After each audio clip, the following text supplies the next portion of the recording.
বুদ্ধিমান বান্দা তারাই যারা না পাইলে ধৈর্য ধরে, অন্যের পাওয়া দেখলে খুশি হয়ে শুকরিয়া করে। রব্বুল আলামিন তাদের জন্য নিয়ামতে ভরপুর করে দেয়। আল্লাহর প্রশংসা যারা করে, শুকরিয়ায় যারা মাথা নত করে, রবের হুকুমের অপেক্ষায় যারা ধৈর্যকে আপন করে, বিশ্বাস করবেন ভাই, তারা কখনো লস প্রজেক্টে থাকেই না।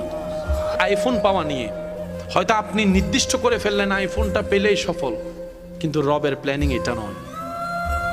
রবের প্ল্যানিং এটা নয়। কাউকে আইফোন দিয়ে খুশি করে দিবে, ওদিকে আপনাকে আইফোন কেনার মতো 10খানি জায়গার মালিক বানায় খুশি করে দিবে।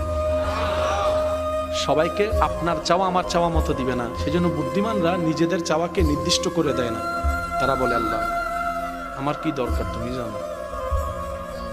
প্রেমিকরা, আশেকরা, বুদ্ধিমানরা এত কিছু চায় না, নির্দিষ্ট করে দেয়।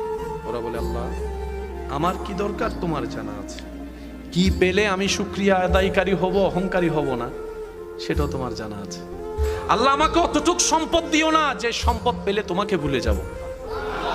আল্লাহ আমাকে তুমি অতটুক সম্পদ দাও যেটা পেলে আমি সচ্ছলতার সাথে, ইজ্জতের সাথে পরিবার নিয়ে তোমার দরবারে নামাজের সিজদায় শুকরিয়া আদায় করতে পারো।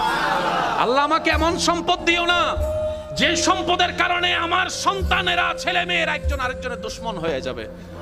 আল্লাহ এমন সম্পদ আমাকে দিও না যে সম্পত্তির কারণে সন্তানরা এক সময় বাপ মরে যাওয়ার জন্য, মা মরে যাওয়ার জন্য দোয়া করবে।